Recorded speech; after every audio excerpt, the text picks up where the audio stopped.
అడగచ్చు. మనం కొంచెం ఆలోచించద్దు. నేను అతడి గురించి నాకు బాగా తెలుసు. ఎందుకంటే రాజ్యభ్రష్టుడు వాడు, రాజ్యం లేదు, పైగా ఏకాకి ఒక్కడు, పైగా మాత్రాసహ వసతే తల్లిచాటు బిడ్డ.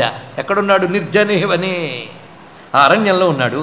మహా అయితే కొందరు ఋషుల దగ్గర ఉన్నాడు, గడ్డాల వాళ్ళ దగ్గర.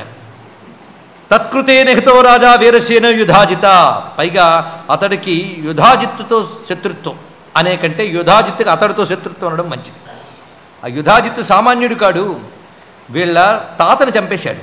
వీళ్ళ తాతని అంటే తల్లిదండ్రిని, వీరసేనుణ్ణి, కళింగాధిపతిని అతన్ని సంహరించాడు.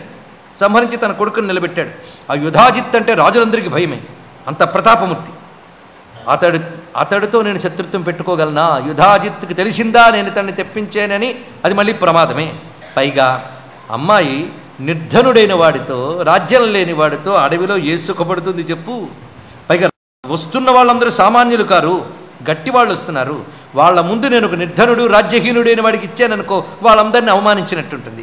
కాబట్టి మనం పిల్ల మేరు కోరాలి గనక నాకు ఇది ఇష్టం లేదు అని. అయితే చిత్రం ఏంటంటే అతడు ఆ విధంగా వెళ్ళగానే తల్లితో మాత్రం చెప్పిందిట, అమ్మా ఎన్ని చెప్పినా నేను అతన్ని వరించాను. పైగా మచ్చిత్త భిత్తౌ లిఖితో భగవత్యా సుదర్శన. నా చిత్తం అనే గోడ మీద అమ్మవారు అతడు బొమ్మ వేసిందమ్మా అన్నది గొప్ప మాట. ఇక్కడ మచ్చిత్త భిత్తౌ లిఖిత వాడు రాయబడ్డాడు, అమ్మ వేసింది ఆ బొమ్మ. అందుకే తం విహాయ ప్రియంకాంతం కరిష్యేహన్న చాపరం. అతడిని తప్ప మరొకడిని నేను భర్తగా వరించను అని నిర్ణయించుకున్నది. కానీ నాన్న ఇలా అంటున్నాడమ్మా, ఏం చేద్దాం అన్నది. ఈ లోపల తన్నెవరు రక్షించేవాళ్ళు లేరని తెలుసుకుని అచ్చం రుక్మిణీదేవి చేసిన పని చేసింది. వివాహస్య దినాదర్వాగాప్తం శృత సమన్వితం ద్విజం. సమస్త శాస్త్ర పండితుడైనటువంటి ఒక బ్రాహ్మణుడి దగ్గరికి వెళ్ళి పంపించింది. తిన్నగా అరణ్యానికి వెళ్ళవయ్యా, అక్కడున్నాడు సుదర్శనుడు, ఆయనతో చెప్పు, కలలో అమ్మవారు కనబడి చెప్పారు నిన్ను వరించమని, కాబట్టి నువ్వు కూడా అమ్మవారి భక్తుడివని తెలుసు, ఆ కారణం చేత నువ్వు నన్ను చేపట్టవలసింది, ఇది అమ్మ ఆజ్ఞ. ఎలాగూ అంటే స్వయంవరానికి అందరూ వస్తున్నారు, నువ్వు కూడా రా. భగవత్యా సమాదిష్ట స్వప్నే మమ సురూపమా.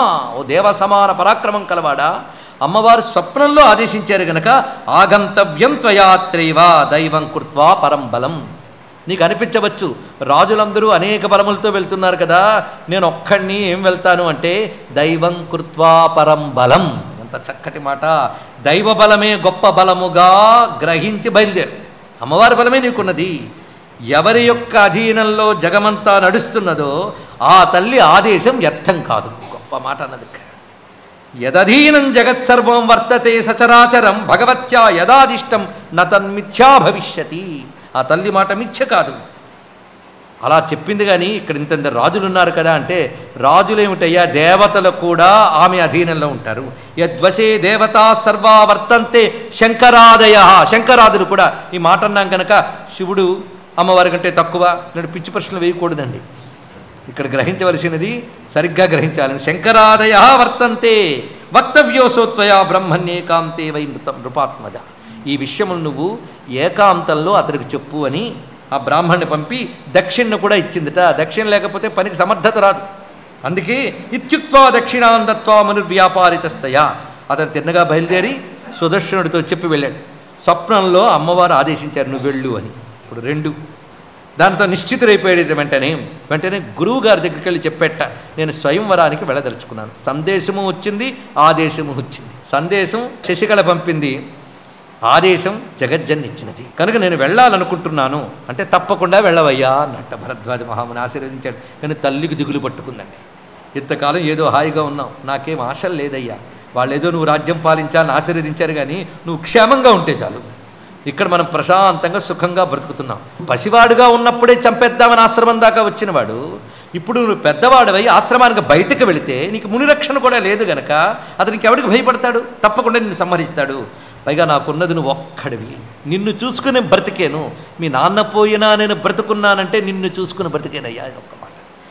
అందుకు ఏకాధార, నీపై నేను ఆధారపడి ఉన్నాను. ఏకపుత్రోతి దీనాస్మి తదాధార నిరాశ్రయ నరహసిత్వం మహాభాగా నిరాశం కర్తుమధ్యమాం. నువ్వు నన్ను నిరాశపరచుకు, వెళ్ళకక్కడికి అనగానే అప్పుడు సుదర్శనుడు చెప్తున్నాడు, అమ్మా భవితవ్యం భవత్యేవ. కొన్ని మాటలు ఉంటాయే, ఎంత బలంగా ఎంత తేలిగ్గా కనబడతాయో చూడండి. భవితవ్యం భవత్యేవ, జరగాల్సింది జరుగుతుంది. నా అత్ర కార్య విచారణ, ఇందులో ఆలోచించే పని లేదమ్మా. ఎందుకంటే ఒక్కటి, నేను అమ్మ ఆదేశాన్ని సందేహించను. ఆదేశాచ్చ జగన్మాతు గచ్చామ్యద్య స్వయం వరే, అమ్మ ఆదేశంతో వెళ్తున్నాను, మర్చిపోకు. ఎందుకంటే అమ్మని నమ్మిన వారికి అశుభము కలగదు, ఇది గుర్తుపెట్టుకోన్నాడు. ఎంత విశ్వాసం ఉండాలో చూడండి. ఆ విశ్వాసానికే భక్తి అని పేరు. కొంతమంది ఇటు ఆరాధనలు చేస్తున్నారు, ఇటు అవి చేస్తున్నారు, కానీ అవిశ్వాసాన్ని భయాన్ని ఎంత పెట్టుకుంటారు. అటువంటి వాళ్ళు భక్తులు కారు. మరి ఎవరయ్యా అంటే అభినయశీలురు. ఎలాగూ తీరిగ్గా ఉన్నాం కనుక జపం చేసేవాళ్ళు, ఏదో వస్తోందని ఆశతో చేసేవాళ్లే తప్ప విశ్వాసం అన్నిటికంటే గొప్పది. కొంతమంది ఎంత చేసినా ఏమీ ఇవ్వలేదే, వాళ్ళకి ఎలా ఇచ్చిందని ప్రశ్నిస్తూ ఉంటారు. బేరసారాల ఏది ఎవరికి ఇవ్వాలో ఆ తల్లి ఇస్తున్నది. ఆ తల్లి సేవ వ్యర్థం కాదు. ఎంత దృఢమైన నమ్మకం చూడండి. భక్తుణ్ణి పరిశీలించండి, తర్వాత అమ్మవారిని పరిశీలించవచ్చు. అందుకే ముందు భాగవతుల్ని పరిశీలించాలి, తర్వాత భగవంతుణ్ణి తెలుసుకోవాలి. ఇక్కడ ఎలా ఉంటే అమ్మవారి అనుగ్రహం ఉంటుంది. ఆ విశ్వాసం. మా శోకం కురు కళ్యాణి, నువ్వేమీ బాధపడకు. పైగా నేను ఎవరిని అనుకున్నావు, అడవిలో దాక్కోవడానికి ఉన్నవాడిని. క్షత్రియోహం, నేను క్షత్రియుణ్ణి, నువ్వు క్షత్రియ పత్నివి, ఒక క్షత్రుడికి తల్లివి, వీరమాతవి, మర్చిపోకు. నభిభేమి, నేను భయం లేదు. ఎందువల్ల భయం లేదు? ప్రసాదేన భగవత్యా నిరంతరం. నిరంతరం అనే మాట చాలా గొప్ప మాట అండి. అమ్మవారికి నిరంతర అని పేరుంది. అంతరము అంటే మధ్యలో ఆగిపోవడం, నిరంతరం అంటే గ్యాప్ కూడా లేకుండా అర్థం అనమాట. ఏడాతెగని, అమ్మ యొక్క ఏడాతెగని అనుగ్రహం నాకుంది కనుక నభిభేమి. ఆ మాట ఎంత గొప్పగా ఉన్నది. నాకు భయం లేదు. అందుకే ప్రహ్లాదుడి గురించి చెప్తూ నిర్భీకుండు ప్రశస్త భాగవతుడని. వాళ్ళకి ధైర్యం అక్కడి నుంచి వచ్చింది, అహంకారం నుంచి రాలేదు, విశ్వాసం నుంచి వచ్చింది. అమ్మవారిపోయిన విశ్వాసం. అందుకే ఇత్యుక్త్వార్థమారుహ్య గంతు కామం సుదర్శనం. ఇలా వెళ్ళాలని సిద్ధపడుతుంటే నేను ఒకటి అంటానేమనుకోకు, నేను నీతో ఉంటాను, నీ దగ్గర ఉంటాను, నన్ను రానివ్వు అన్నది రండి తల్లి గొప్ప మాట. ఒక్కసారి సంకల్పం చేసుకుని జగన్మాత ఆశీర్వదించింది. కన్న తల్లి వస్తానంటోంది, సంతోషం, రా అమ్మ అన్నాడు. కాశీనగరానికి ప్రయాణం. అప్పుడు అమ్మ పిలిచి లోపలికి ఆశీర్వదిస్తోందిటండి పిల్లవాడిని. ఎంత చక్కటి ఆశీర్వచనం. ఈ ఆశీర్వచనం మనం కూడా వినవలసింది. ప్రతి తల్లి పిల్లవాడితో ఇలా అనాలి, లేదా మనకు మనమే ఇలా ఆశీర్వచనం ఇచ్చుకోవచ్చు. అంత గొప్ప ఆశీర్వచనం. అగ్రతస్తే అంబికా పాతు పార్వతీ పాతు పృష్ఠతః. నీకు ముందు ఉండి అంబిక రక్షించుగాక, నీకు వెనుక ఉండి పార్వతీదేవి రక్షించుగాక. ఆ పార్వతీయే పార్శ్వయోపాతు, ఇరుప్రక్కల రక్షించుగాక. అంటే ఒక కవచం అన్నమాట. ఇదంతా కవచం ఇలాగే ఉంటుంది కదా. కవచాన్ని తల్లిస్తున్నది. ఇక్కడ తే అనే చోట మే అని పెట్టుకుంటే మనకు కవచం అయిపోతుంది. మే అంటే నాకు, తే అంటే నీకు. ఇక్కడ తల్లి అంటుంది కనుక తే, మే అంటే మనకి. అలాగే త్వాం అనే చోట మాం అని పెట్టుకుంటే మనది కవచం అయిపోతుంది. కనుక ఇది కవచ స్తోత్రంగా మనం భావిస్తే అగ్రతస్తే అంబికా పాతు పార్వతీ పాతు పృష్ఠతః పార్వతీ పార్శ్వయో పాతు శివ సర్వత్ర సాంప్రతం. ఆ శివుడు ఎల్లవేళలా రక్షించుగాక అని ఇక్కడ పుంలింగం వాడారు గనక, లేదా శివ సర్వత్ర సాంప్రతం, ఎల్లవేళలా ఆ శివ అయిన జగజ్జన్ని నువ్వు కాపాడుగాక. వారాహి విషమే దుర్గే. ఈ మాటలు ఎందుకు చెప్పుకుంటున్నామంటే ఒక్కొక్క పేరుకి ఆ రక్షణకి సంబంధం ఉంది. అందుకే ఇక్కడ చెప్తున్నాడు వారాహి విషమే దుర్గే. భయంకరమైన పరిస్థితుల్లో భయాలు ఏర్పడినప్పుడు ఏ విధంగా నేను దాటగలను అనేటువంటి ప్రమాదం ఏర్పడితే, దిక్కు తోచని పరిస్థితి ఏర్పడితే స్మరించవలసిన దేవి వారాహి. లేదా అమ్మని స్మరిస్తే వారాహి రూపంతో వచ్చి రక్షిస్తుంది. వారాహి అంత రక్షణ శక్తి. అందుకే వారాహి విషమే దుర్గే దుర్గా దుర్గేషు కర్హిచిత్. అలాగే అసాధ్యమైన కార్యక్రమాల్లో కష్టాల్లో దుర్గ రక్షించుగాక. కాళికా కలహే ఘోరే. ఒకరితో యుద్ధం ఏర్పడినప్పుడు కాళీదేవి కాపాడుగాక. పాతుత్వాం పరమేశ్వరి. ఆ పరమేశ్వరి రక్షించుగాక. మండపే తత్ర మాతంగి. సభల్లోకి వెళ్ళినప్పుడు ఆ మాతంగి నిన్ను కాపాడుగాక. మాతంగి అనగా రాజశ్యామలాదేవి నిన్ను కాపాడుగాక. తథా సౌమ్య స్వయంవరే. స్వయంవరంలో నిన్ను సౌమ్య అయినటువంటి అమ్మవారు కాపాడుగాక. భవానీ భూపమధ్యేతు. రాజమధ్యంలో నేను భవాని కాపాడుగాక. చూసారా తన భక్తుడిని అమ్మ అన్ని చోట్ల ఎలా కాపాడుతుందో. అరణ్యే రణే శత్రు మధ్యే అని వర్ణించారు. నమస్తే శరణ్యే శివే సానుకంపే. నమస్తే జగద్వంజ పాదారవిందే నమస్తే జగద్వ్యాపికే విశ్వమూర్తే నమస్తే జగత్తారిణి దుర్గే త్రాహి దుర్గే. ఆ తల్లి రక్షణ ప్రతి స్థితిలో కూడా ఎలా ఉంటుందో చూడాలి ఇక్కడ. అందుకు భవానీ భూపమధ్యేతు పాతుత్వాం భవమోచని గిరిజా గిరిదుర్గేషు. నువ్వు కొండల్లో కోణంలో తిరుగుతుంటే కొండలరాజు కూతురు కాపాడుగాక. ఎందుకంటే ఆవిడ కొండలరాజు కూతురు కన్నా బాగా తిరగలదు, అక్కడ కాపాడుతుంది. చాముండా చత్వరేషు చ. అనేక తొందర పనుల్లో అంటే తొందరగా జరగాలి అనేటువంటి పరిస్థితుల్లో చాముండ కాపాడుగాక. కామగా కాననేష్వేవం రక్షతు త్వాం సనాతని. కామరూప అయినటువంటి తల్లి అరణ్యాల్లో నేను రక్షించుగాక. వివాదే వైష్ణవీ శక్తి అవత్వాం రఘుద్వహ. ఓ రఘుద్వహ అని సంబోధించింది. ఎందుకంటే రఘువంశంలో పుట్టినటువంటి వాడు గనక రఘుద్వహ. భైరవీ చరణి సౌమ్యా శత్రువునాం వై సమాగమే. శత్రువులతో కలయిక ఏర్పడినప్పుడు భైరవి నిన్ను కాపాడుగాక. ఆ భైరవీదేవి త్రిపురా భైరవి అని చెప్పబడుతున్న దశమహావిద్యల్లో ఒకరి తల్లి. ఆ భైరవీదేవి నిన్ను శత్రు సమాగమంలో కాపాడుగాక. మొత్తానికి సర్వదా సర్వదేశేషు ఇన్ని కలుపుకున్న ఒక్క పేరు చెప్తున్నారు. సర్వదా సర్వదేశేషు ఎల్లవేళలా అన్ని ప్రాంతముల యందు పాతుత్వాం భువనేశ్వరి. ఆ భువనేశ్వరిని రక్షించుగాక. ఆవిడెవరు? మహామాయా జగద్ధాత్రి సచ్చిదానంద రూపిణి. ఎంత రమ్యంగా దీవించిందండి ఆ కన్న తల్లి. దీవించి నాకు వణుకుస్తోంది భయం చేత, కానీ అమ్మ నిన్ను రక్షించాలని ఆశిస్తున్నాను అని మనస్సులో ఈవిడికి లోపలెక్కడో భయం ఉంది పుత్ర స్నేహం వల్ల. ఆయన మాత్రం నిర్భయంగా ఉన్నాడు, ఏ మాత్రం సందేహం అనేదే లేదు అతడికి. ఎందుకు? అమ్మ ఆదేశం, అమ్మ అనుగ్రహం. ఆ కారణం చేత బయలుదేరాడు. నైకేన రాఘవ. రథం ఇక్కడికి వచ్చిందండి. ఇక్కడికంటే కాశీకి వచ్చింది రథం. అయితే చిత్రం ఏంటంటే ఇతడు తల్లితో కేవలం రథం తోలుకుంటూ వస్తున్నాడు అంతే. మిగిలిన రాజులందరూ చూసేట ఎవరు వస్తున్నది అని. కొందరు అనుకున్నారు. చూస్తూ ఉంటే ఆ మనోరమ ఇప్పుడు వృద్ధగా కనబడుతున్నా ఈమె ఫలానా రాజా పత్ని, అంటే వీడు తప్పకుండా ధ్రువసంధి యొక్క పెద్ద కొడుకు అయి ఉంటాడు. ఇదేమిటి సైన్యం లేదు, ఏమీ లేదు, ఇలా వస్తున్నారు ఏమిటి కొందరు అనుకున్నారట. ఒక్కొక్కరు ఒక్కొక్క రకంగా అనుకుంటున్నారు. అప్పుడు వచ్చిన రాజుల పేర్లు చెప్తున్నాడు ఇక్కడ. కరుషాధిపతిశ్చైవ మద్రేశ్వర సింధురాజ మాయుష్మతీపతి పాంచాల పర్వతేయ కామరూపదేశస్థ కర్ణాటక కర్ణాటక రాజ్యం నుంచి వైదర్భశ్చ. ఇలా అనేక సేనలతో వస్తున్నట్ట రాజులందరూ. వాళ్ళందరూ చూసి అనుకుంటున్నారు ఏకాకీ రథమారుహ్య. మనందరూ ఇంత సైన్యంతో బలంతో బలగంతో వస్తుంటే ఇతడు ఏకాకిగా రథమెక్కి మాత్రా సహా తల్లితో వస్తున్నాడు. నిజమే, తల్లితో వస్తున్నాడు. జగన్మాత ఉంది, వీళ్ళకి అది కనబడలేదు, కన్నతల్లి కనబడుతుంది ఇక్కడ. మాత్రా సహా మమ అమతిహి. బుద్ధి ఉందా లేదు, ఇలా వస్తున్నాడేంటి? పైగా వివాహం కోసం వస్తున్నాడు. ఇలాంటి వాడు ఇలా రావడం ఏమిటి అని ఇది చూసి యుధాజిత్తు కోపం వచ్చిందిట. అక్కడ తప్పించుకున్నాడు ఋషిని అడ్డం పెట్టుకుని. ఇప్పుడు దొరికాడు, చంపేస్తాను విన్నట్టు. అహమేనం హనిష్యామి, ఇతన్ని సంహరిస్తాను అని కత్తి తీయబోయేట. ఆ పక్కన కేరళ రాజు అన్నట్ట. కథమేనం రాజపుత్రం హనిష్యసి నిరాగసం. నిరాగసం అంటే ఏ దోషము లేనివాడు, ఆ దేశము లేనివాడిని ఎందుకు సంహరిస్తావు? ఇప్పటికే నువ్వు ఒక తప్పు చేశావు. పసివాడితో ఉన్నటువంటి ఆమెని భర్తృవిహీనని తరిమి కొట్టాం. భగవంతుడు ఒకడు పైన చూస్తున్నాడని తెలుసుకో. లప్స్యసే తత్ఫలం నూనమనయస్య నృపోత్మా. ఎవడు ఏది చేసినా దాని ఫలం అనుభవిస్తాడు సుమా. అంటే మనం చేసేసాం, మర్చిపోయాం, కానీ గుర్తుపెట్టుకునేవాడు కూడా ఉన్నాడు. శాస్తా అస్తి కశ్చిత్, శాస్తా అస్తి కశ్చిత్. ఒకనొక శాస్త ఉన్నాడు. శాస్త అంటే శాసించేవాడు, ఈశ్వరుడున్నాడు.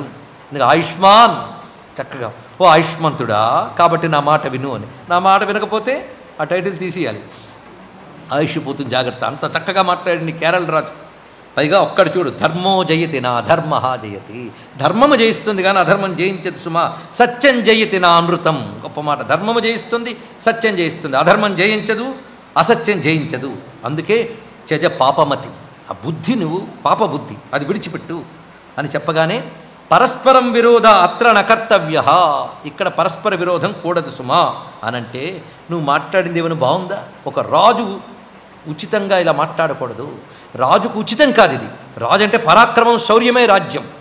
రాజు అనగా బలవంతుడు, పరాక్రమవంతుడు. నువ్వు పరాక్రమ విహీనంగా మాట్లాడుతున్నావు. ఎందుకంటే అసలు అతను ఎందుకు వచ్చాడు ఇక్కడికి, ఎలా రాగలిగాడు ఇక్కడికి, అదొక ముందాడు. ఎందుకంటే ఒక రాజపుత్రికను వరించాలి అంటే రాజ్యమైనా ఉండాలి, పరాక్రమమైనా ఉండాలి. ఒక బలహీనుడైన వాడు, బలం లేనివాడు, రాజ్యం లేనివాడు వరించడానికి రావడమే తప్పు. ఎందుకంటే మనందరం సింహాలం, వాడు నక్క. వాడు మాట్లాడడం చూడండి ఇక్కడ. సింహం మాత్రమే పొందదగినటువంటి వస్తువు ఆమె. నక్క రావడం ఏంటి పొందడానికి? తప్పు సుమా. అందుకే బలహీనుడు పొందడానికే వీలు లేదు కనుక బలవంతులమైన మనం అందరం కూడా అతన్ని వెంటనే సంహరించాలి అని అంటే ఇది రాజనీతి అనిపించుకోదు సుమా అని వాళ్ళు చెప్పారు. ఇలా ఉంటూ ఉంటే అక్కడ సుబాహు స్వయంవరానికి తగ్గ ఏర్పాట్లన్నీ చేశాడు. మొత్తానికి రాజులందరూ చెప్పగా కొంచెం తగ్గాడు ఇతను చూద్దామని. అయితే ఈ లోపల సుబాహు దగ్గరికి వెళ్ళి అందరూ చెప్పారట, రాజ్యము గలవారందరూ వచ్చారు, రాజ్యము లేనివాడు వచ్చాడు. అతను ఎలా వచ్చాడు, నువ్వు పిలిచావా అని అడిగాడు. అడిగితే నేను పిలవలేదు, అతను ఎలాగొచ్చాడో నాకు తెలియదు, అయితే ఒక్కటి మాత్రం నిజం ఉన్నమాట చెప్పాలి, నా కూతురు అతన్ని వరించింది, కలలో అమ్మవారు ఆజ్ఞాపించారని కూడా చెప్పాను, నన్నేం చేయమంటావు, అందుకు ఇది ఎలా వచ్చాడని నాకు తెలియలేదు అనగానే కొందరు రాజులు ఇతన్ని పిలిచారట. సుదర్శనుడిని చూడండి, అక్కడ యుధాజిత్తు మౌనం వహించాడు. రాజులు మాట్లాడుతున్నారు ఇక్కడ ఏమనంటే, నువ్వు ఎలా వచ్చేవయ్యా, పైగా యుధాజిత్తుకి వినబడకుండా చెప్పారట, నీ మీద శత్రుత్వం ఉన్నవాడు కూడా వచ్చాడు చంపుదామని, ఇన్ని తెలుసా నీకు, అసలు ఎలా రాగలిగావు ఇక్కడికి అంటే మాట్లాడుతున్నాడు సుదర్శనుడు. చూడండి అతని వ్యక్తిత్వం, అతని మాట తీరు ఎంత గొప్పగా ఉన్నాయో. ఒక ధీరుడు ఎలా మాట్లాడతాడో తెలియాలి. ఇక్కడ వీరత్వం కంటే ధీరత్వం చూపించాడు. అది నబలం న సహాయో మే నకోసో దుర్గ సంశ్రయ. మీరు చెప్పినట్లుగా నాకు సైన్యం లేదు, సహాయకులు లేరు, కోశము లేదు, కోట లేదు అన్నాడు. ఇవేమీ లేవు. పోని మిత్రులున్నారు, నా మిత్రాణి నా సౌహార్తి నా నృపా రక్షకా మమ. నాకు తెలిసి ఇందరు రాజులున్నారు కానీ నా పక్షాన నన్ను రక్షించే ఒక్క రాజు కూడా లేడు. ఈ మాట ఎలా ఎత్తుకుంటున్నాడో చూడండి, ఆ మాట విశేషం. నా మిత్రాణి నా సౌహార్ది, నా మీద కనీసం సౌహార్దం ఉన్నవాళ్ళు కూడా లేరు. సౌహార్దం అంటే ఫేవర్, నాపై కాసింత పోన్లే అనేటువంటి సహృదయ భావం ఉన్నవాళ్ళు లేరు. అయినా ఎలా రాగలిగానంటే, అమ్మ ఆదేశం అని వచ్చాను, స్వప్నే దేవ్యా ప్రేరితోస్మి భగవత్యా న సంశయ. సందేహం లేదు, అమ్మ ఆదేశించింది, ఇక్కడికి వచ్చాను, దానితోనే వచ్చాను కానీ నాకెవ్వరితో శత్రుత్వం లేదు. నా శత్రురస్తి సంసారే కోప్యత్ర జగదీశ్వరా. గొప్ప మాట, నాకెవ్వరితోనే శత్రుత్వం లేదయ్యా. అసలు ఈ లోకంలో రాజులు ఎవరయ్యా అన్నాడు. గొప్ప మాట. జగత్తుని మేము శాసిస్తున్నామని మీకు మీరు అనుకుంటున్నారు కానీ ఎవడు శాసిస్తున్నారు నిజానికి? మీది భ్రాంతి మాత్రమే. నాకెవరు కనబడుతున్నారో తెలుసా ఈ ప్రపంచాన్ని శాసిస్తూ? సర్వత్ర పశ్యతో మే అద్యా భవానీం జగదంబికాం. నాకు అందరిలో జగదంబికే కనబడుతున్నది. ఇతడి స్థితి చెప్పడం కోసం ఈ మాటలు.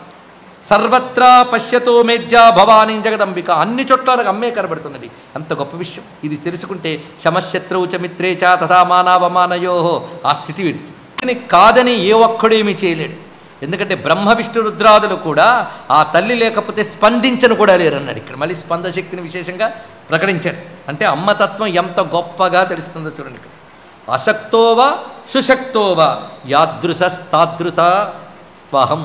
నేను అసమర్థుణ్ణో సమర్థుణ్ణో, నేనేమిటో నేను అదే అన్నాడు. అంటే అసమర్థుణ్ణి అనలేదు ఈయన, సమర్థుణ్ణి అనలేదు, నేనేమిటో అదే, నేను ఎలా ఉన్నానో అలా ఉన్నాను, నాకు ఆ రెండూ తెలియదు అన్నాడు. ఇక్కడ నాత్ర శంకా ప్రకర్తవ్య. నేను చెప్పే మాటలో మీరు సందేహం అనుకోవద్దు, మోసపూరిత వచనములు అనుకోవద్దు. సత్యమే తద్బ్రవీమ్యహం, సత్యమే చెప్తున్నాను సుమా అన్నాడు. ఇక్కడ అప్పుడు నువ్వు సత్యం చెప్తున్నావు కానీ గుర్తుపెట్టుకో, ఉజ్జయినీనాథుడైన యుధాజిత్తు సంహరించవచ్చని నీకు చెప్పిన మాట మళ్ళీ హెచ్చరిస్తున్నాం. అంటే మీరు చెప్పింది కూడా సత్యమే. అతడు నా పట్ల శత్రుత్వం వహించి ఉన్నాడు, నన్ను చంపాలని అనుకుంటున్నాడు. కానీ ఒక్కటి, అతడు చంపాలనుకుంటే నన్ను చంపలేడు. సృష్టిలో ఏ ఒక్కడు కూడా ఒకడు చంపాలనుకుంటే చంపలేడు, చావాలనుకుంటే చావలేడు. ఇది రెండు మాటలు గుర్తుపెట్టుకోండి. అంటే ఇతడు ఈ మాటలు ఎందుకు చెప్పుకుంటున్నాం? చర్చ కథకి సంఘటన ప్రధానం కాదు, వ్యక్తిత్వాలు ప్రధానం.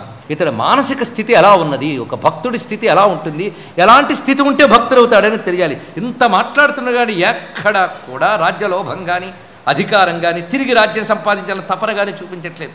ఒక ఆదేశం ప్రేరేపిస్తే వచ్చాను అన్నట్లుగానే ఉన్నాడు. ఒక ధర్మపరమైన ప్రవర్తనలో కనిపిస్తున్నాడు. నమృత్యు కేనచిద్భావ్య కస్యచిద్వా కదాచన దైవాధీనమిదం సర్వం జగస్థావర జంగమం. జగత్తు దైవాధీనం సుమా, ఒకటి గుర్తుపెట్టుకోవాలి. స్వవసోయన్ నజీవోస్తి. ఆఖరికి ఒక వ్యక్తి తన వశంలో కూడా తానుండడు. ఒకటే మాట చెప్పారు, స్వవసోయం నజీవ అస్తి. ఏ జీవుడు కూడా తన వశంలో కూడా తానున్నాడు. మరి ఎవరి వశంలో ఉంటారు? స్వకర్మ వశగశదా. వాడి కర్మకు అధీనుడై ఉంటాడు. ఒకటి, వాడి కర్మ వాడిని నడుపుతుందే తప్ప వాడిని వాడు కూడా నడుపుకోలేడు. ఎంతో అనుకుంటాం, బయలుదేరుతాం, అనుకోని అవాంతరం వస్తుంది. ఎవరక్కడ నడిపారు? అమ్మవారు అనడానికి లేదు, వీడి కర్మే, వీడి కర్మకు తగ్గ ఫలం ఇచ్చింది కనుక ఎవరు? స్వకర్మవశగ. ప్రతి వాళ్ళు వారి కర్మాధీనంలో వెళుతూ ఉంటారు సుమా. తత్కర్మ త్రివిధం ప్రోక్తం ఉపదేశం ఇస్తున్నాడండి స్వయంవరం దగ్గర కూర్చొని. ఆ కర్మ మళ్ళీ 3 విధాలుగా ఉంటుంది సుమా. సంచితం, వర్తమానంచ, ప్రారబ్ధంచ తృతీయకం. 3 రకాలుగా ఉంటుంది. సంచితము, వర్తమానము, ప్రారబ్ధము. ఇక్కడ వర్తమానం అది, తర్వాత ఆగామి అవుతుంది కనుక సంచిత, ఆగామి, ప్రారబ్ధములు 3 రకాలుగా ఉంటుంది. మొత్తం మీద ప్రపంచం 3 వల్ల నడుస్తుంది. కాల, కర్మ, స్వభావ 3. ఎంత వేదాంత విజ్ఞానం అంతా చర్చ చేస్తున్నారు ఇక్కడ. కాలము, కర్మ, స్వభావం ఇది తెలుసుకోవాలి. ఎవడి కర్మకి ఎప్పుడు ఏ పరిణమితి కావాలి అనే నియతి కాలంలో ఉంటుంది. నియతి అంటే నియమంగా జరగాల్సింది జరుగుతూనే ఉంటుంది. కర్మకు బట్టి కాలం, కాలం బట్టి కర్మ. ఈ రెండిట్లో స్వభావం ఒకటి ఉంటుంది. మామిడి పండు విత్తనం వేస్తే మామిడి చెట్టే వస్తున్నది, అది స్వభావం. అది ఏ సమయంలో రావాలనేది కాలం. అది ఆ విధంగా రావాల్సిన సిస్టమ్ కర్మ. కానీ కాలకర్మ స్వభావముతో లోకమంతా నడుస్తున్నది. అందుకే నదేవో మానుషం హంతుం శక్త కాలాగమం వినా, దైవమైనా సరే ఆ కాలము వస్తేనే సంహరిస్తుంది తప్ప హతం నిమిత్త మాత్రేణ హంతకాల సనాతన. అందుకే కాలమే ప్రతివారిని సమయం చూసి సంహరిస్తున్నది. లేకపోతే సర్వమును జయించని మహాపరాక్రమవంతుడు అనుకున్నాడు. ఇదివరకు ఎన్నో సింహాలను జయించాడు, రాజసింహాలను జయించినటువంటి మా నాన్న ఒకానొక సింహం చేతులు చచ్చిపోయాడు. ఇప్పుడు చెప్పు, ఎవరు చంపారు? ఎవరి చేతులు ఉంది చెప్పు? మా తాత ఎలా పోయాడు? ఇవన్నీ కాలం బట్టి జరుగుతుంటాయి. అందుకు నాహం బిభేమి ధర్మిష్ఠాహ. అందుకు నాకు భయం అనేది లేదు. యుధాజిత్తు వల్ల నాకు భయం లేదు. ఎందువల్ల అంటే దైవమేవ పరమత్వా సుస్థితోస్మి. ఆ దైవం అనేది ఒకటి ఉందని చెప్పి నేను సుస్థితుడుగా ఉన్నాను. మనస్సు ఏమాత్రం చెక్కు చెదరకుండా ఉన్నాను నేను. మరి ఏం చేస్తుంది నీ మనస్సు? స్మరణం సతతం నిత్యం భగవత్యా కరోమ్యహం. నేను చేస్తున్నది మనసుతో ఒక్కటే, ఆ తల్లి పాదాలను నిరంతరం స్మరిస్తూ ఉన్నాను. అమ్మ ఎవరు? విశ్వస్య జననీదేవి కళ్యాణం సా కరిష్యతి. ఈ మాట ఎప్పుడూ గుర్తుపెట్టుకోవాల్సింది ప్రతి భక్తుడు. విశ్వస్య జననీదేవి కళ్యాణం సా కరిష్యతి. విశ్వమునకు తల్లి అయిన జగదంబ నాకు కళ్యాణమే చేస్తుంది. కళ్యాణం అంటే శుభం. కళ్యాణం ఎలాగూ చేయబోతుంది. కానీ కళ్యాణం సా కరిష్యతి. పూర్వార్జితం భోక్తవ్యం శుభేవా అశుభం తథా. శుభమైన అశుభమైన పూర్వంలో చేసుకున్న ప్రకారం జరుగుతోంది కనుక కేవలం ఈ వైరం అనేది ఒక నిమిత్తంగా ఉన్నది, కానీ దీనివల్ల ఏది సాధించలేమని నాకు అనిపిస్తున్నది. న తదాహం విజానామి వైరం శోకం భయం తదా. నాకు 3 లేవయ్యా అన్నాడు. ఇది బాగా గొప్ప మాట. ఇది వైరం, శోకం, భయం, ఈ 3 లేవు నాకు అన్నాడు. ఎందుకంటే భవానీ భవానీ భవానీ అనేవారికి న మోహం న శోకం న పాపం న భీతి కదాచిత్ కథంచిత్ కుతశ్చిత్ జనానాం భవానీ భవానీ భవానీ త్రివారం అన్నారు కదా శంకర భగవత్పాదులు వారు. మరి అందుకే ఎంత గట్టిగా మాట్లాడేటువంటి వైరం లేదు అంటే ఒకడిపై శత్రుతాభావం ఉండకూడదు, తెలుసుకోవాలి. ఈర్ష్య చేత కానీ అసూయతో కానీ వాడు నా శత్రువు అనే భావం లేదు ఇతరికి, తెలుసుకోవాలి. యుధాజిత్తుకి ఇతనిపై శత్రుతాభావం ఉంది, కానీ యుధాజిత్తు నేను శత్రువు అనుకోవట్లేదు. యుధాజిత్తుని జయించాలని కూడా అనుకోవట్లేదు. ఒక యోగి, ఒక జ్ఞాని, ఒక మహాత్ముడు, పండిన మనస్సు కలిగిన వాడు. అది ఇక్కడ తెలుసుకోవాల్సింది. అందుకని వైరము లేదు, భయము లేదు, శోకము లేదు, 3 లేవు. ఇంకేం కావాలండి? అవతలి వాడితో వైరమే లేకపోతే ఇంకా భయం ఎక్కడుంటుంది? శోకం అంతకంటే లేదు. 3 లేవు నాకు. నిశంకమిహ సంప్రాప్త. అంతేకాదు సందేహము లేదు. అది గొప్ప మాట. అన్నిటికంటే గొప్ప లక్షణం అదండి. ఎన్ని చేసిన సందేహం ఉంటే సంశయాత్మ వినశ్చితి అన్నాడు. అదే నిశంకం, సందేహం లేకుండా ఇక్కడికి వచ్చాను అది చెప్పి, పైగా ఏకాకి ద్రష్టుకామోహని వచ్చింది. స్వయంవరం చూడాలని వచ్చాను, అమ్మవారు ప్రేరేపించి వచ్చాను. ఇక ఆ తర్వాత ఏం జరుగుతుందా అది అమ్మవారి ఇష్టము అని చెప్పెట్ట. ఈ లోపల రేపు స్వయంవరానికి అన్ని ఏర్పాట్లు చేసేమో అని చెప్తే ఈ తల్లి చెప్తున్నది నేను స్వయంవరానికి రాను అన్నది. గట్టిగా చెప్పింది. ఎందుకంటే నేను దండ పట్టుకుని వచ్చినప్పుడు ఒక్కొక్కరు నన్ను ఎలా చూస్తారు? ఈమె నన్ను వరిస్తే బాగుండు అని చూస్తారు. నాకు ఎవరూ తెలియకపోతే అందులో ఎవరినో చూసి నేను వరించుతాను, కానీ నా మనస్సు ఎప్పుడు ఆయన వరించింది. అతడిని నా పతి అనే మనసుతో భావించినప్పుడే నేను ఆయన పత్ని అయిపోయాను. ఆ పత్ని వ్రతాన్ని నేను అప్పటి నుంచి పాటిస్తున్నాను. గొప్ప లోతైన మాట అండి. నేను పతివ్రతను. పతివ్రత అయిన స్త్రీ ఇతర పురుషుల మధ్య నిలబడితే ఇతర పురుషులు ఈమె నాకు దక్కాలి అని కోరుకుంటే ఆమె వారకాంతే అవుతుంది అన్నది. గొప్ప మాట చూడండి. ఆ మాట ఎంత లోతుగా చెప్తుంది. వారస్త్రీ విపణౌ గత్వా యథా విక్షవరాన్సిత అని. ఒక వారస్త్రీ బజార్లో నిలబడ్డట్టుగా నేను స్వయంవరంలో నిలబడ్డాను. నేను తెలుగు చేశాను. విపణం శబ్దములన్నీ అక్కడ వాడినవే. ఎంత గొప్ప తల్లి చూడండి. సాధ్వి అంటే ఇది. వరించిన తర్వాత మరో పురుషుడి దృష్టి నా మీద పడకూడదు. అందుకని వీరి మధ్యలో నడవను, పత్నీవ్రతంలోనే ఉన్నాను. పైగా సుదర్శనో మయా పూర్వం వృత, ఎప్పుడూ అతను నేను వరించాను. అందుకు ఒక్క మాట చెప్తున్నాను నాన్న, నువ్వు చక్కటి సుముహూర్తం నిర్ణయించి మా ఇద్దరికి వివాహం చేసి చాలా సంతోషం. ఇంకా ఏం చేస్తాడు? మరుసటి రోజు ఈ తల్లి చెప్పిన మాటలు యోగ్యంగా భావన చేసి సభకు వెళ్ళాడు.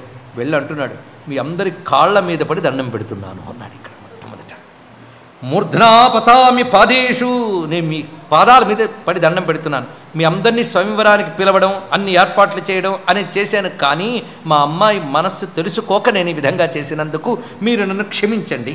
మిమ్మల్ని ఇబ్బంది పెట్టినందుకు నన్ను మన్నించండి. మీకు అన్ని మర్యాదలు చేస్తాను, కావాలంటే నా రాజ్యం కూడా మీకు ఇస్తాను. రత్నములు ఇస్తా, వస్త్రములు ఇస్తా, ఏనుగులు ఇస్తాను, ఏవి కావాలంటే సంపదలని ఇస్తాను. అంతేకాదు నా కూతుర్ని మీ కూతురు అనుకుని ఆశీర్వదించి వెళ్ళండి అన్నాడు. ఎంత గొప్ప మాట! ఆశీర్వదించి వెళ్ళండి అనగానే అందరికి ఒక్కమారు మహాకోపం వచ్చింది. అందరికీ అంటే అందులో కొందరు అనుకున్నట్ట, ఆమె ఎలాగూ వరించింది అతన్ని, కానీ మనం పెళ్లి చూసి ఆశీర్వదించి వెళ్ళిపోదాం అనుకున్నట్టు కొందరు యోగ్యులు, సాత్వికులు, ఉత్తములు. కొందరు ఏమీ అనకుండా ఊరుకున్నట్ట. వీడు మాత్రం ఊరుకోలేకపోయాడు. ఎవరు? యుధాజిత్తు లేచి అంటున్నాడు, ఏం నీకు ఎలా కనబడుతున్నా? మేమందరం శూరులమైన బలవంతులమైన మేమందరం చేతకాని వాళ్ళ కనబడుతున్నామా? నీ కూతురికి ఒక రాజ్యహీనుడు, శౌర్యహీనుడు, రాజ్యభ్రష్టుడు వరుడుగా లభించాడా? ఒకవేళ నీ కూతురికి బుద్ధి ఉందో లేదో కానీ నువ్వు బుద్ధి చెప్పద్దయ్యా, నువ్వేం తండ్రివి? ఒకవేళ నువ్వు కానీ స్వయంవని ఏర్పాటు చేయకపోయినా, లేదా మీ అమ్మాయిని మా అబ్బాయికి వివాహం చేయకపోయినా నిన్ను ముందు చంపుతాను సుమా. అహం త్వాం హన్మి పాపిష్టం తథా పశ్చత్ సుదర్శనం. ముందు నిన్ను చంపుతా, తర్వాత సుదర్శనుని చంపుతాను. ఎందుకంటే నా దౌహిత్రుని పట్టుకొచ్చాను, అంటే నా కూతురు కొడుకుని తీసుకొచ్చాను ఇక్కడికి. అతడు నీ కన్యనిచ్చి వివాహం చెయ్యు. ఎందుకంటే వివాహం జరిపేటప్పుడు చూడవలసింది సకులం, విత్తం, బలం, రూపం, రాజ్యం, దుర్గం, సుహృజ్జనం దృష్ట్వా. ముందు మనం వాడు ఉత్తమ కులంలో ఉన్నాడా, సంపద ఉందా, బలముందా, రూపముందా, రాజ్యముందా, దుర్గము ఉన్నదా, అతనికి మిత్రులు ఉన్నారా, ఇవన్నీ తెలుసుకోవాలి. కేవలం ఉత్తమ క్షత్రియ వంశంలో పుట్టాడు అంతే, మిగిలివేవి అతడికి లేవు. అవన్నీ ఉన్న వాళ్ళందరూ ఇక్కడున్నారు. ఇంకా నీతో నాకు స్నేహం ఉంది గనక మాటలు చెప్తున్నా, లేకపోతే ఇప్పుడే కత్తి దూసేవాడిని సుమా. అందుకు సుదర్శుణ్ణి తప్ప ఇంకోటి, నా కొడుకుని వరించాలని అన్నానే కానీ రెండో మాట చెప్తున్నా, సుదర్శుణ్ణి తప్ప ఇక్కడ వచ్చిన ఎవరిని వరించినా మేము వదిలేస్తాం, లేకపోతే నీతో మహాయుద్ధం జరుగుతుంది సుమా అని చెప్పగానే నేను మరొక్కసారి ఆలోచించి చెప్తాను, మీరు మీ విడుదలకు వెళ్ళండి అని మళ్ళీ కూతురు దగ్గరికి వచ్చేట. సుధర్మజ్ఞే పుత్రీం బ్రూహి కలహే సముపస్థితే. యుద్ధం వచ్చింది సుమా, కిం కర్తవ్యం, ఇప్పుడు ఏం చేయాలి, వాళ్ళతో ఎలా నేను ఎదుర్కొనాలి అంటే ఆ తల్లి మంచి చక్కటి ప్రణాళిక వేసిందండి. మరి మంచి బ్రాహ్మణ్ణి సందేశం పంపి పిలిపించుకున్న ఆవిడికి తర్వాత ఆలోచన తెలియదా? ఒక పని చేయి, ఎవ్వరికి తెలియకుండా ధర్మబద్ధంగా సుదర్శనుడికి ఇచ్చి కన్యాదానం చేయను. ఈ రాత్రి రేపు స్వయంవరం అన్నావు కదా, వాళ్ళ కన్యాదానం చేసేయి. కాదు, రేపు పణస్వయంవరం పెడతా అన్నాడు.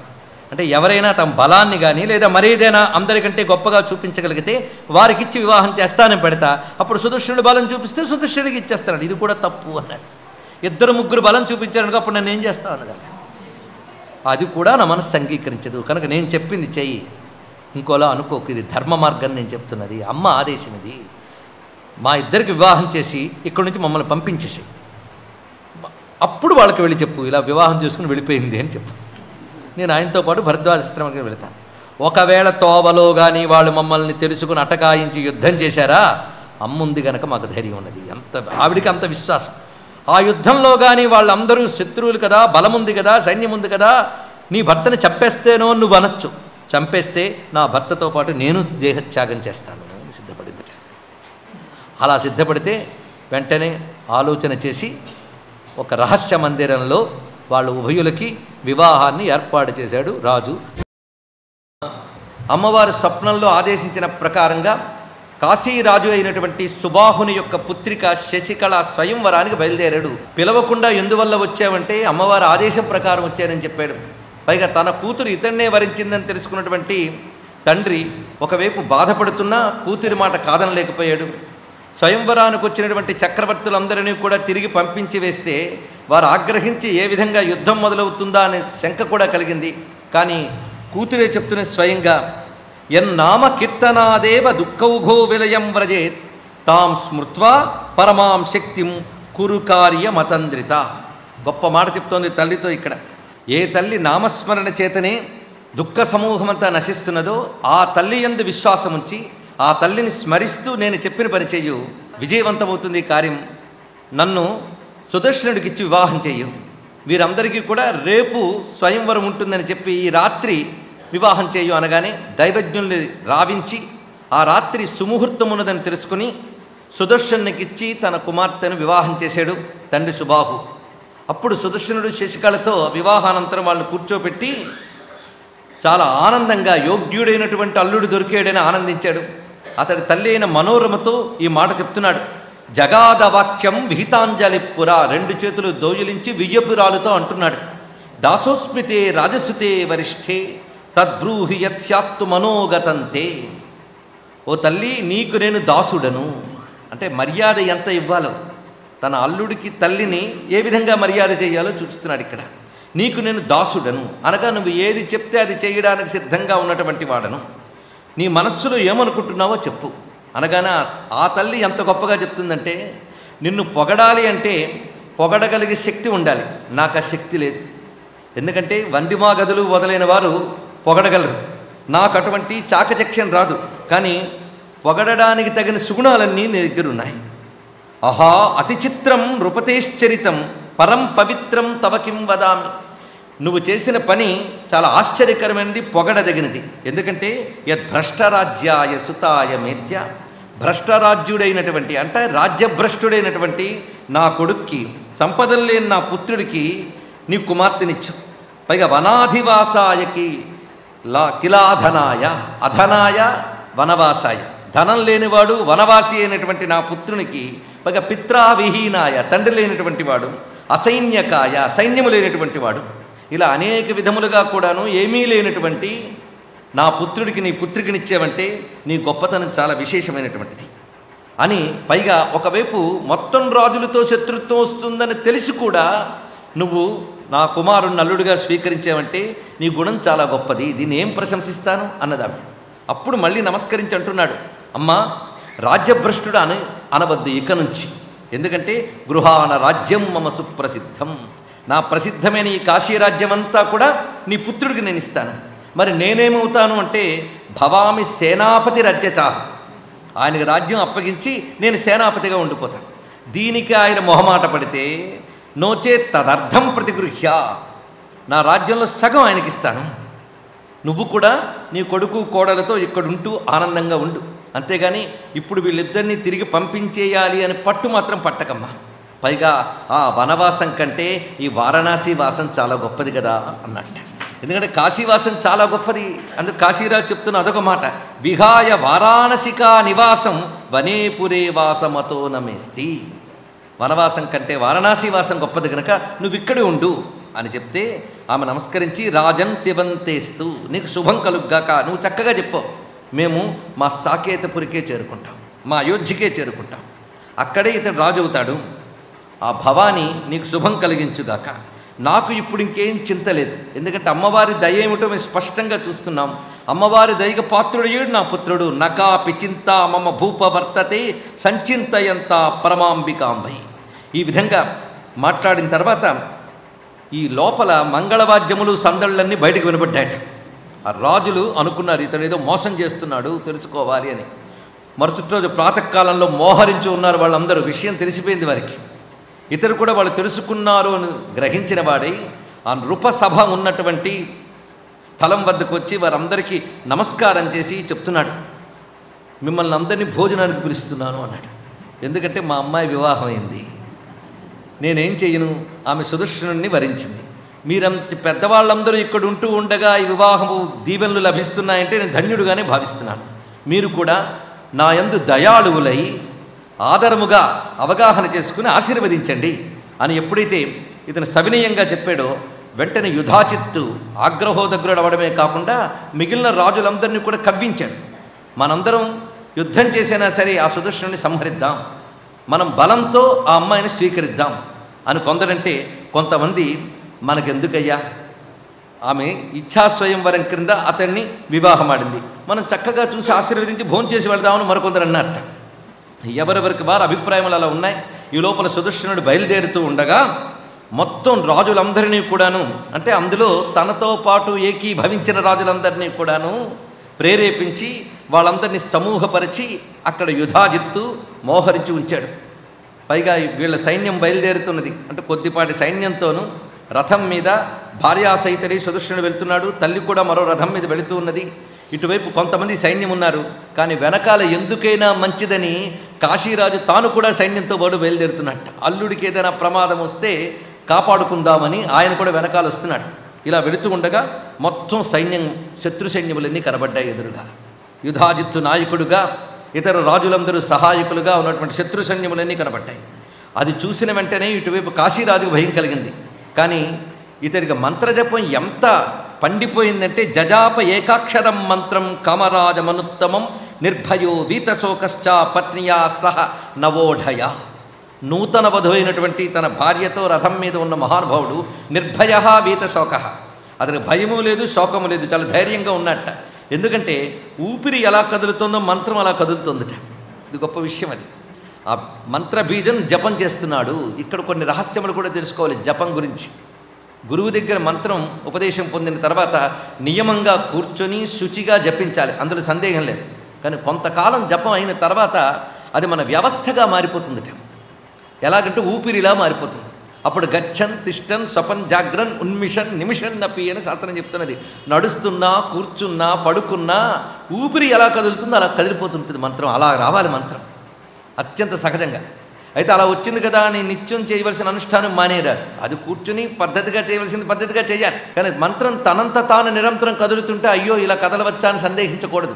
అలా కదలడం చాలా గొప్పది. ఊపిరిలాగా అయిపోవాలి మంత్రం. అయితే ఈ సుదర్శనుడిని మనం ఇక్కడ పరిశీలించేటప్పుడు అమ్మ బీజ మహిమ వల్ల ఇంత గొప్పవాడయ్యాడని చెప్పడమే కాకుండా అతడు గొప్ప సంస్కారము, నియమబద్ధమైన జీవితం ఉంది గనుకనే అమ్మవారు అప్రయత్నంగా బీజశక్తిని ఇచ్చి పండించారు.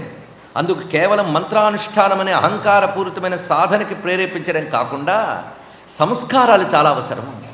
ఒకరి పట్ల ఈర్ష్యాసూయులు పెట్టుకుని బాధపడిపోతూ ఉన్నటువంటి వారు ఎన్ని మంత్రాలు చేస్తే ఏం లాభం ఉందండి. అందుకు కేవలం మంత్రజపం మాత్రమే కాకుండా ఉత్తమ సంస్కారాలు ఉండలేదు, ధర్మంతో కూడిన సాధన, అది చాలా ప్రధానం. అందుకే మన సుదర్శనుడి పాత్రని విశ్లేషిస్తూ చెప్పుకుంటున్నాం. అతని మాట తీరు ఎలా ఉంది, అతని సంస్కారం ఎలా ఉన్నది, ఎక్కడా కూడాను రాజ్యాకాంక్ష కానీ ఇతరుల మీద శత్రుత్వం కానీ ఎలాగైనా వాళ్ళని జయించాలి అనేటువంటి కోరిక కానీ ఏమీ లేదు. పైగా తనపై తనకి ఆత్మవిశ్వాసం ఉంటే ఉండవచ్చు, కానీ భగవద్విశ్వాసం ఎంత అచంచలంగా ఉందో పరిశీలించాలి. అందుకే పురాణ కథలు వినేటప్పుడు మహిమల్ని మాత్రమే పట్టుకోవడం కాదు, వ్యక్తిత్వాన్ని పట్టుకోవాలి. ఇది చాలా ప్రధానమైనటువంటిది. ఒక గొప్ప వ్యక్తిత్వం మాత్రమే భగవంతుడిని ఆవిష్కరించుకోగలదు. అలాంటి వ్యక్తిత్వాన్ని పొందడానికి సాధన చేయాలి. జపం చేసేటప్పుడు అమ్మా నాకు మంచి బుద్ధినివ్వమ్మా, మంచి ఆలోచననివ్వమ్మా, మంచి సంస్కారములు ఇవ్వమ్మా, అంత సద్గుణవంతులైన భక్తులు ఉన్నారే అలాంటి గుణాలు నాకు ఇవ్వమ్మా అని చెప్పాలి. అందుకు ఇంత వివరించి చెప్పడం. లేకపోతే క్లీం బీజం చాలా గొప్పది, కామరాజు బీజం అని చెప్పేసేనా అంటే అది తప్పే. ఎందుకు వ్యాసదేవుడు ఇంత కథని మనకు చుట్టూ చూపిస్తూ ఉన్నాడు, దాని పరమార్థం ఏమిటి? అందుకే ధర్మంతో కూడిన ఉపాసన, ఆ ధర్మంతో కూడిన అనే దాని కింద చాలా ప్రధానంగా గుర్తుపెట్టుకోవాల్సిన అంశం ఉన్నది. అందుకు జజాప ఏకాక్షరం మంత్రం కామరాజమనుత్తమం. అనుత్తమం అంటే సర్వశ్రేష్టమైన అనర్థం. ఇక్కడ దాన్ని జపిస్తూ ఉండడంతో ధైర్యంగా ఉన్నాడు. ఇటు కోలాహలంగా ఉన్నాయట శత్రు సైన్యములన్నీ కూడా. ఇప్పుడు తమ యొక్క సైన్యాన్ని కూడా ముందుకు తీసుకొచ్చాడు కాశీరాజు. కాశీపతిస్తదా తూర్ణం అంటే శీఘ్రముగా సైన్యేన బహునావృత, తన సైన్యంతో ముందుకొచ్చాడు, ఎందుకంటే సహాయం చేద్దామని. పైగా అప్పుడు ధనుర్బాణములు సంధించాడు సుదర్శనుడు. అటు యుధాజిత్తు శత్రుజిత్తు వాళ్ళు ఉభయులు కూడా తమ యొక్క ధనుర్బాణాలు సంధించారు. యుద్ధం ప్రారంభమైంది. అటు అనేక మంది రాజులు, అనేక సైన్యములు. ఇక్కడ నిజానికి ఒక్కడు ప్రధానం, సహాయం మరొక్క రాజు, ఉన్నది ఒకే రాజు సైన్యం. ఇలాంటి సమయంలో ఒక్కసారిగా ఆశ్చర్యకరంగా యుద్ధం చేస్తున్న సుదర్శనుడికి గగన మండలంలో ఒక అద్భుత దృశ్యం కనబడిందిట.